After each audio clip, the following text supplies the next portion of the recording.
आजकल ये काम धड़ल्ले से होने लगा है, डंडे की चोट पे होने लगा है। आज सरकार अधिकारी कर्मचारियों से करवाने लगी है।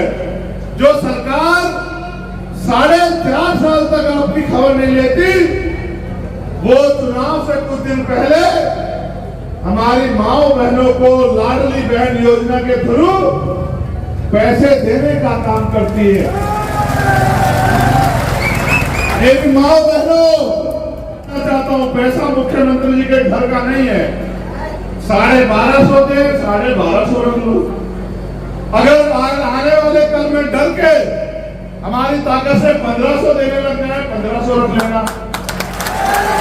अगर कोई और कहे मैं 2000 दूंगा तो उसके 2000 रख लेना। ये पैसा किसी के बाप का पैसा नहीं है, ये आपकी मेहनत का पैसा है। इनके हाथ में मत देना। अपने झंडे को, अपने डंडे को, अपने नेता को मजबूत करके अपने भविष्य का फैसला उनके हाथ में देना। इसलिए वोट आजाद समाज पार्टी को देना और चुनाव के समय के लिए आपकी वोट को खरीदने के लिए पैसा देने आए, वो पैसा भी रख लेना। इनकी मां ने दूध नहीं पिलाया कि ये चुनाव के बाद आपसे 1 रुपए का हिसाब कर दें। आपका खून खड़ा होकर बात कह रहा है कि प्रधान से लेकर प्रधानमंत्री और चपरासी से लेकर IAS IPS बनने का अधिकार भी महिलाओं को अगर मिला तो वो इसी संविधान की वजह से मिला। आज अगर पुरुषों के साथ हमारी 2 माइयां मंच पर बैठी हैं, ये बाबा साहब अम्बेडकर के 4 बच्चों की कुर्बानियां और हमारे महापुरुषों के संघर्ष, उनके बलिदान की वजह से जो संविधान रूपी फल हमें मिला, ये उसकी वजह से बैठी। जिनको उजाले में निकलने का अधिकार भी नहीं था, उनको मालिक बनाने का अधिकार, उनको आजादी से जीने का अधिकार भारतीय संविधान ने दिया। आज संविधान पे खतरा मंडरा रहा है। खतरा इसलिए क्योंकि आज जो केंद्र की सत्ता में सरकार है, और बुरा यह है कि मध्य प्रदेश में भी वो सरकार है, ये पूरी सरकार, इनका मुख्य संगठन RSS, इनकी विचारधारा हमेशा से संविधान के विरोध में रही। संविधान के लागू होने के 5 दिन बाद से ही इन्होंने ये कहना शुरू किया कि ये संविधान हमारा संविधान नहीं है। ये झंडा तिरंगा, जिस तिरंगे में भारतीय सेना का वो जवान जो शहीद होता है वो लिपट के आता है, इन्होंने ये कहा कि ये तिरंगा हमारा झंडा नहीं है। आज ये लोग बड़ी सत्ता में हैं, यानी कि बहुत ताकतवर हैं, केंद्र में भी सत्ता में है, स्टेटों में भी सत्ता में है। दबी दबी आवाज में इनके नेता, इनके धर्मगुरु, इनके अधिकारी कर्मचारी, इनके मंत्री संतरी, और अभी कुछ दिन पहले जब हम लोग आजादी का दिवस मना रहे थे, प्रधानमंत्री के आर्थिक सलाहकार समिति के अध्यक्ष ये कहते हैं कि भारतीय संविधान को बदल देना चाहिए। इस बात को इस तरह समझो कि जिस तरह से भीम आर्मी के मुखिया के रूप में मैं हूं और भीम आर्मी के नेताओं के रूप में हमारे सभी सम्मानित नेता हैं, वो जो बात कहते हैं वो मुझसे पूछे बिना नहीं कहते, या वो बात कहते हैं जिनकी चर्चा हमारे संगठन में होती है। आर्थिक सलाहकार समिति के अध्यक्ष जो बात कह रहे हैं, हमें उस दिन का इंतजार नहीं करना चाहिए जब ये पूर्ण रूप से भारतीय संविधान को खत्म कर दे, हमें समझ जाना चाहिए कि कहीं ना कहीं ये पिछले दरवाजे से तैयारी कर रहे हैं कि भारतीय संविधान को बदल के भारत में मनुस्मृति नामक संविधान को लागू करना चाहते हैं। इसलिए जब हमने भीम आर्मी का निर्माण किया, इस शपथ के साथ किया था कि भीम आर्मी भारतीय संविधान का सुरक्षा कवच है। हम ये जानते थे कि जैसे जैसे आरएसएस के लोग सत्ता में आएंगे, ये भारतीय संविधान को कमजोर करने का प्रयास करेंगे। और जब से सत्ता में आए 2014 से केंद्र में, तब से षड्यंत्र कर रहे हैं। इसलिए आज हमने तय किया है कि गली गली, कस्बे कस्बे, मोहल्ले मोहल्ले, जिले जिले जाके जिनको संविधान की वजह से आजादी मिली, जिनको संविधान की वजह से अधिकार मिले, उन लोगों को जागरूक करके इकट्ठा करना है और इन लोगों को मुंह तोड़ जवाब देना है। संविधान विरोधी ताकतों को जमीन दर्ज करना है। इसलिए क्योंकि आज जो अधिकार मिले हुए हैं, इनको खोना नहीं है मेरे साथियों। आज जो अवसर मिले हुए हैं, इनको खोना नहीं है मेरे साथियों। इसलिए हमें संविधान बचाओ यात्रा निकालनी पड़ रही है। अब दूसरी बात सरकार की है कि जब से भारत में लोकतंत्र आया, सरकारें बननी शुरू हुई। आप गौर करना, सरकार होती क्या है। जैसे आपने ये पगड़ी मेरे सर पे रख दी और एक समिति बना के अपनी रक्षा सुरक्षा, अपने अधिकारों की रक्षा सुरक्षा और अपनी तरक्की के फैसले मेरे हाथ में दिए, उसी तरह से हम लोग वोट देके एक समिति, एक सरकार चुनते हैं, जिस सरकार की जिम्मेदारी होती है कि वो प्रदेश में रहने वाले, अगर वो प्रदेश की सरकार है और अगर वो देश की सरकार है, तो देश में रहने वाले हर एक व्यक्ति के हितों की रक्षा करे, उनके अधिकारों की रक्षा करे, उनके रोजी रोटी, कपड़ा, मकान, उनकी अच्छी पढ़ाई, अच्छे इलाज और उनके ऊपर होने वाले अन्याय पे रोक लगाए। इसको एक समिति, लोक कल्याण समिति के रूप में हम लोग जानते हैं। लेकिन आज की सरकारें, भारत को आजाद हुए 75 साल हो गए हैं और भारत में लोकतंत्र आए 60 साल से ज्यादा हो गए हैं। मैं आपसे एक सवाल पूछना चाहता हूं, क्या चुनाव के बाद कोई आपकी गली में आपके हालात जानने के लिए आता है क्या? क्या चुनाव के बाद आपकी पीड़ा, आपके आंसू पोंछने के लिए कोई आता है क्या? अगर आप मेहनत मजदूरी ना करो, अपना रोजगार ना करो, तो कोई आपको रोटी की व्यवस्था कराता है क्या? कोई आपका इलाज की जिम्मेदारी लेता है क्या? कोई आपकी पढ़ाई की जिम्मेदारी लेता है क्या? कोई आपकी जमीन की रक्षा की जिम्मेदारी लेता है क्या? ये बात मैंने आपको इसलिए पूछी कि ये सारे काम सरकार के हैं कि हर व्यक्ति को रोटी, कपड़ा, रोटी मतलब पेट भरने के लिए रोटी, कपड़ा मतलब तन ढकने के लिए कपड़ा, और मकान मतलब सर ढकने के लिए पक्का मकान। बेहतर से बेहतर शिक्षा, जिससे आप अपने भविष्य को मजबूत कर सको, अच्छे से अच्छा इलाज कि तमाम तरह की बीमारी आपका कुछ ना बिगाड़ पाए, आगे बढ़ने के लिए आपको रोजगार, चाहे नौकरी, चाहे बिजनेस, चाहे प्राइवेट सेक्टर, चाहे जमीन, तमाम तरह की सुविधा मुहैया कराने का अधिकार आपको संविधान देता है। लेकिन आज की सरकारें क्या कर रही है, गौर करो। आज की सरकारें पहले वोट खरीदने के लिए चुनाव से 2-4 दिन पहले ताकतवर लोग ठेला लेकर आपकी गलियों में आते थे और चुपचाप आपसे कहते थे कि कुछ पैसे ले लो, वोट हमें दे देना। ऐसा होता था ना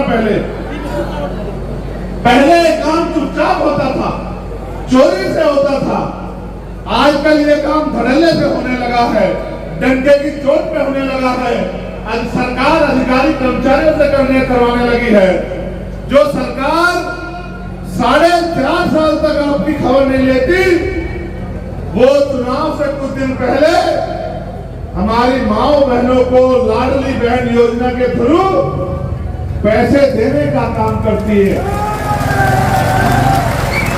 मेरी माओ बहनों, ये लाडली बहन योजना आपकी तरक्की के लिए नहीं है, क्योंकि 1250 रुपए में आपकी तरक्की नहीं हो रही है। ये 1250 रुपए चुनाव तक आपकी वोट को खरीदने के लिए दिए जा रहे हैं, इसके अलावा इसका कोई मतलब नहीं। मध्य प्रदेश का बजट कितना है? मध्य प्रदेश का बजट 3.14 लाख करोड़ रुपए सालाना। एक साल का बजट 3.14 लाख करोड़ रुपए।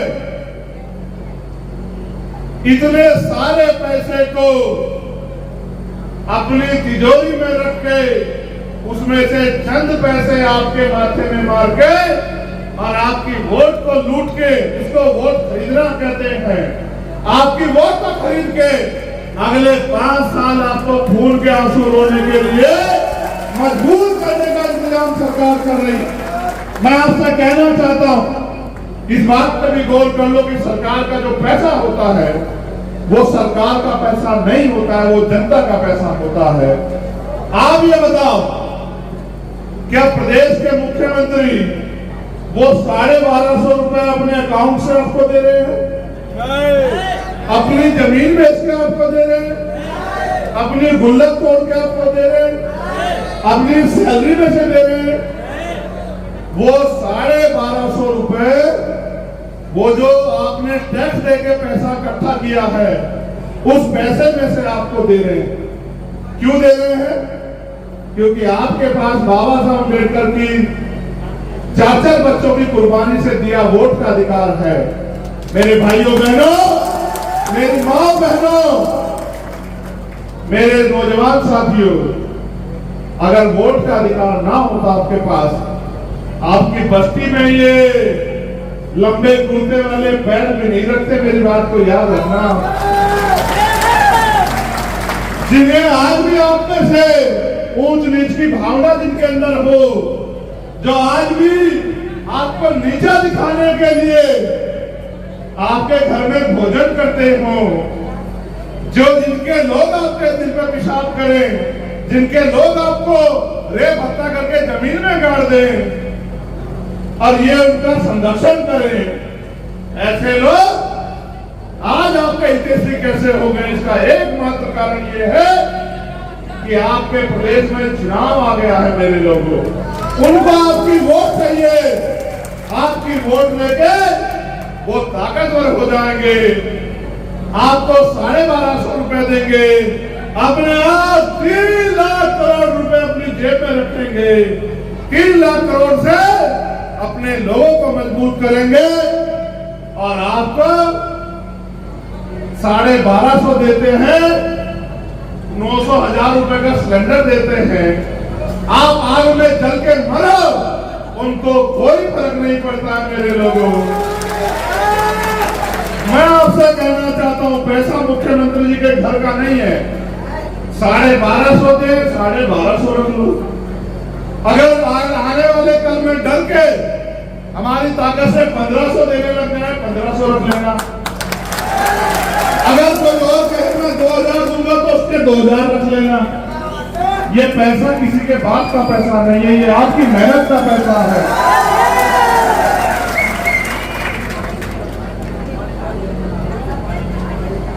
पैसा ये देना दे तुम्हें तो पैसा इनका रख लेना, लेकिन अपनी चाबी इनके हाथ में मत देना। अपने झंडे को, अपने डंडे को, अपने नेता को मजबूत करके अपने भविष्य का फैसला उनके हाथ में देना। इसलिए वोट आजाद समाज पार्टी को देना। और चुनाव के समय अगर ये आपकी वोट को खरीदने के लिए पैसा देने आए, वो पैसा भी रख लेना। इनकी मां ने दूध नहीं पिलाया कि ये चुनाव के बाद आपसे 1 रुपए का हिसाब कर दें। आपका खून खड़ा होकर बात कह रहा है। अगर कोई आपको लूट के और लूट का कुछ हिस्सा देना आए, उस हिस्से को रख लेना। इनका पैसा नहीं है, लेकिन अपनी ताकत को जरूर बनाना, क्योंकि अगर आपने गलती की तो अगले 5 साल फिर आपको इनके आगे से हाथ फैला कि मेरी माओ बहनों के, मेरे भाइयों के, मेरे बुजुर्गों के, मेरे नौजवान भाइयों के हाथ इनके आगे फैले। आपको याद होगा 12 फरवरी को भोपाल में वो सैलाब याद है ना आपको? हमने सरकार को अपना ज्ञापन दिया था। इन्होंने हमारा ज्ञापन में से बहुत कम मांगों की तरफ देखा, विचार किया, पूरी नहीं की। हमारे कर्मचारियों की समस्या थी, हमारे किसानों की समस्या थी, भर्तियों में घोटाले की समस्या थी, नौजवान के भविष्य की समस्या थी। अगर दलितों पे, आदिवासियों पे अन्याय होता है, अभी 8.5 लाख रुपए मिलते, गौर करना। अगर किसी कमजोर की, दलित आदिवासी की हत्या हो जाए, कितने पैसे मिलते हैं इसके स्टेट के थ्रू? 8.25 लाख रुपए। हमने कहा 8.25 लाख रुपए में केस भी नहीं लड़ा जाता। अगर देना ही है तो सरकार मुआवजा बढ़ा के 30 लाख रुपए या 50 लाख रुपए करने का काम करे। और जिनके साथ अन्याय हुआ उसको पैरों पे खड़ा करने के लिए उनके परिवार में एक सरकारी नौकरी दे। मैंने इनसे बहुत सारी मांग रखी कि जिस तरह से आप धर्म के आधार पर बंटवारा करके मुसलमानों की मॉब लिंचिंग कर रहे हो, धार्मिक आजादी को छीन रहे हो, ये अन्याय हम लोग नहीं होने देंगे। मॉब लिंचिंग पे कानून बनाओ। और तमाम तरह की मांगे थी कि भाई 52% ओबीसी को 52% आरक्षण दिया जाए, आदिवासियों को जल जंगल जमीन पे उनका अधिकार दिया जाए, और महिलाओं पे जो अत्याचार हो रहा है इस पे रोक लगाई जाए। लेकिन मेरे साथियों, उस समय में ताकत के समय नहीं था। मैंने इनसे मांग की, इन्होंने मेरी मांग को ठुकरा दिया। मेरी ये बात समझ में आई कि जो लोग मुझे नहीं सुन रहे वो आपको नहीं सुनेंगे कभी। इसलिए मैं आपको ये कहना चाहता हूं मेरे भाइयों, जिनका दल नहीं होता उनका बल नहीं होता, और जिनके पास बल नहीं होता उनकी समस्याओं का हल नहीं होता। समस्या आपकी है, समाधान आपको करना है। अगर आप अपनी ताकत नहीं बनाओगे तो चुनाव के बाद आप ठगे जाओगे और ये सोचोगे कि अब हम 5 साल क्या करें। इसलिए अपने झंडे डंडे को मजबूत करने के लिए, अपने भाई को ताकत देने के लिए, गरीब के बच्चों को आगे बढ़ाने के लिए, आने वाले कल में आजाद समाज पार्टी के प्रत्याशी छोटे भाई, क्या नाम है इनका? बहुत कम आवाज है, मुझे ऐसा लग रहा है। उनके हाथों को मजबूत करना और इस बार एक गरीब के बेटे को चुन के विधानसभा में भेजना,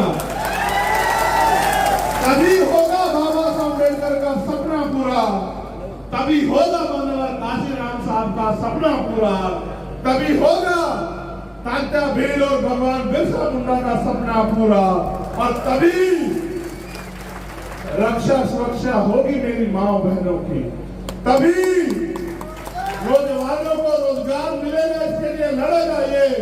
भर्तियों में घोटाला होगा उनकी गिरवान पकड़ेगा ये। मेरी आवाज बनेगा ये, आपका अधिकार, आपका सम्मान बनेगा ये। और जहां आपकी तरफ बात आएगी, सीना तान करके आपका सुरक्षा कवच बनेगा ये। इसलिए मैं आपसे कहना चाहता हूं, किसी की बातों में मत आना। यहाँ बड़े बड़े नेता हैं, कोई मंत्री जी हैं, कोई संतरी जी हैं, कोई उनसे भी बड़े हैं, लेकिन उनकी नजरों में आप कीड़ों मकोड़ों से ज्यादा नहीं हो। अगर आपका सम्मान है, क्योंकि साहब ये कहते थे कि दूसरे के महलों से अच्छी होती है अपनी झोपड़ी। आप ये बताओ मुझे, आप मालिक बन के रहना चाहते हो या किराएदार? तो मालिक बन के रहना चाहते हो तो अपने घर में रहना, अपने घर को मजबूत करना। अच्छा सोचो, अगर आपने दूसरे का घर मजबूत कर भी दिया, जिस दिन मालिक का मन करेगा आपको क्या कहेगा कि तेरा काम पूरा हुआ, तू अपना रास्ता देख ले, मुझे चैन से पढ़ के सोने दे, कहेगा नहीं कहेगा? बताओ।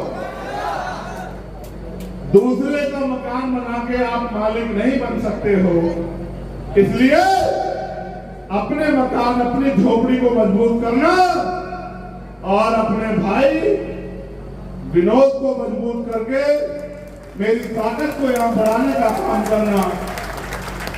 इतना जो संघर्ष हम लोगों ने किया, जो तमाम तरह की मुसीबतें झेली, जो तमाम तरह की समस्या का सामना किया, उस संघर्ष को बल देना और महापुरुषों के आंदोलन को आगे बढ़ाने के लिए हमें प्रेरित करना।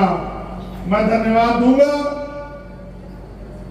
भाई विनोद अंबेडकर जी को, भाई गोविंद खारीवाल जी को, भाई समंदर मंडोत्रा जी को, भाई प्रदीप चौहान जी को, भाई अजय जाटव जी को, भाई धर्मेंद्र सिसोदिया जी को, भाई रवि चौहान जी को, जितेंद्र डोर जी को, अंतर सिंह सूर्यवंशी जी को, रितेश घावरी जी को, संतोष चौहान जी को, योगेश बामनिया जी को, अर्जुन जाटव जी को, अरुण चौहान जी को, भीम ननवरिया जी को, अजय राजौरिया जी को, विजय जाटव जी को, सुभाष जाटव जी को, दीपक परमार जी को, अर्जुन भदौरिया जी को, भाई समीर खान जी को, अंकित चौहान जी को, ओम जाटव जी को और समस्त साथी विधानसभा सावेर पदाधिकारी और कार्यकर्ता, उन सबका भी धन्यवाद देता हूं। सबसे ज्यादा धन्यवाद दूंगा अपनी मातृशक्ति का। मैंने परसों इनसे पूछा, देखो मेरा विश्वास कितना अटल है, मैंने परसों इनसे पूछा, इनका फोन आया, भैया इंदौर में बारिश बहुत हो रही है, भैया उज्जैन में बारिश बहुत हो रही है, कैसे होगी यात्रा? मैंने कहा भाई तुम सोच लो, मुझे तो आना ही है।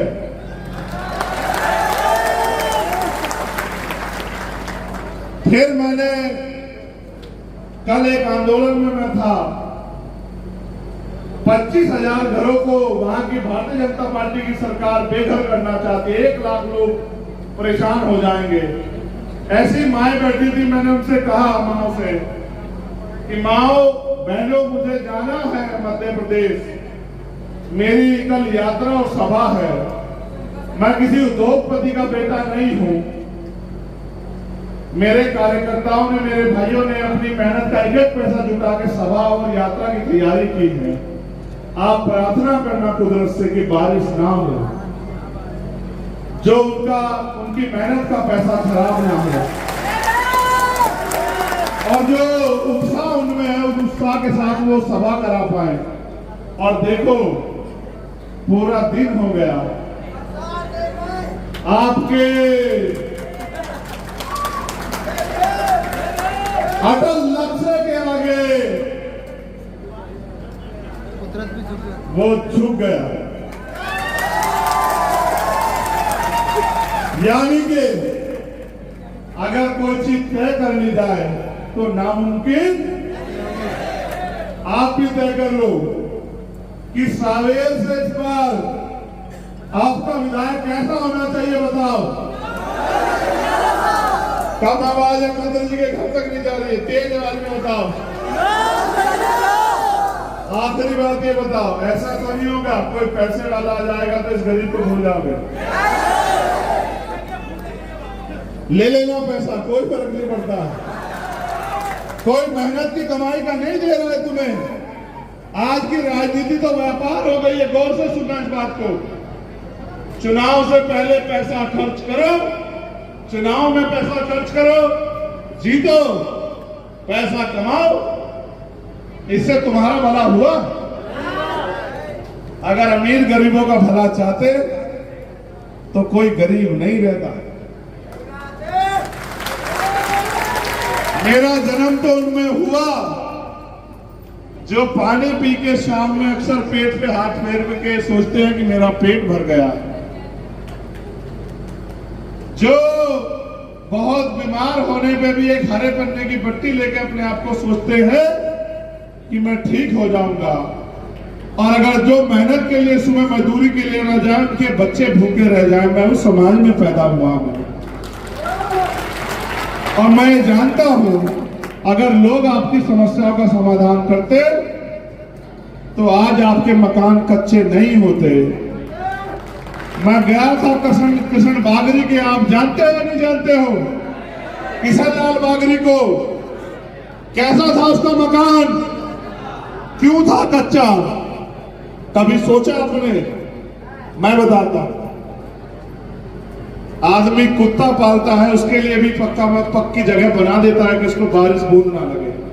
आदमी गाय भैंस बकरी पालता है, उसके लिए भी बना देता है। उनकी नजरों में आपकी हैसियत जानवरों जैसी भी नहीं, अगर होती तो रात को आपकी छत से टपकने वाले की पानी की परवाह उनको होती। मेरे लोगों, वो तो एक चीज जानते हैं कि गरीब को इतना गरीब रखो कि वो चंद पैसे पे आपके साथ खड़ा रहे। मैं आपसे जानना चाहता हूं, क्या आप बिकाऊ हो? नहीं, दोनों हाथ उठा के बताओ, ऐसा नहीं मानूंगा। नहीं नहीं, अगर हो बिकाऊ तो हाथ उठाना,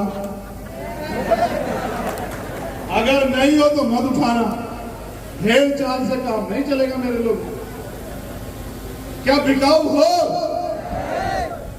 तो फिर ये जानो कि ना तो तुम्हें कोई खरीद सकता, ना तुम्हारे भाई को कोई खरीद सकता। अपनी लड़ाई अपने लोगों को इकट्ठा करके अपने दम पे लड़ेंगे और तब तक लड़ेंगे जब तक मध्य प्रदेश ही नहीं, देश का हर एक गरीब ऐसे कुर्सियों पे बैठ के मालिक जैसा जीवन जीता नहीं, तब तक लड़ते रहेंगे। बहुत बहुत धन्यवाद। जय भीम, जय भारत, जय मंडल, जय संविधान, जय त्योहार।